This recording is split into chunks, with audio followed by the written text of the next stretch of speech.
This is Dave Taylor on Sunday, June 30th. I am making my way back up north from Richmond, where I just took part in a Garrett family reunion as part of my research into the Garrett family. So I decided I'd stop on my way back to the site of the Garrett house and give a quick little tour for those of you who have not been fortunate enough to visit this spot. So I pulled off of Route 301. This car is coming by, so they're going to make it loud. And then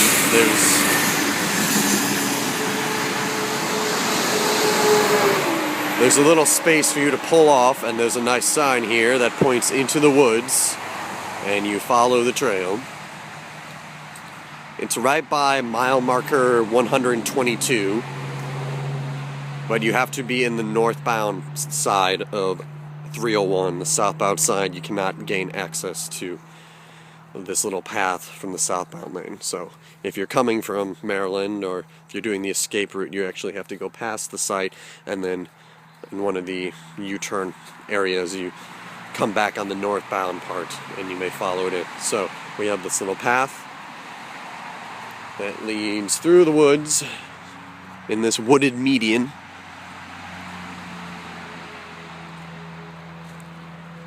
And it brings us here,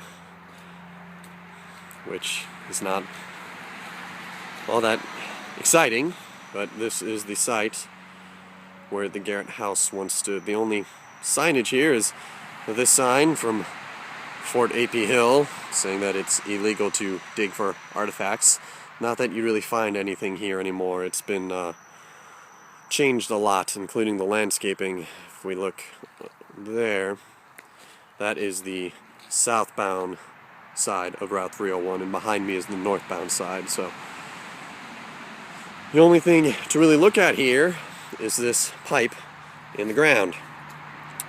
This pipe was put in 1979, I believe. It is actually a 6-foot long pipe, but as you can see, only about a foot sticks out above the ground. This pipe marks the center line of the westernmost chimney of the Garrett house. Now, when Booth was shot, he was shot in the barn. The barn would have been past the southbound lane right there in the wooded area on the other side. Obviously, they dug out the road when they put in the southbound side of 301, so that's why the terrain is much different. But the barn was over there. Booth was dragged eventually and laid on the porch. So this is not the porch. Many people say, oh, here it is, here's the porch.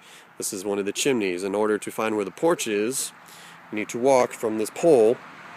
You need to walk northeast and about, about 10 paces. So we're going to do that. So 1, 2, 3, 4, 5, 6, 7, 8, 9, 10. Which is right about here on the path that you actually walk to get here to the Garrett site. So it would be about here. There is some, I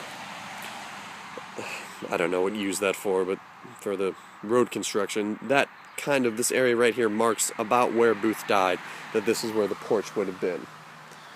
But this entire site, there's nothing left of the house. Collapsed in 1937, 1938. The foundation of the house was still able to be seen until the mid-60s when they put in the southbound lane of 301. And since then, there's been nothing here. This is where the Booth tours conclude. Then they start making their way back to Maryland. When there's no traffic, it's actually very quiet and very serene. So this was a little tour for those of you who have never made it to the Garrett site. It is in a median strip, a little wooded median strip, and this is where John Wilkes Booth breathed his last.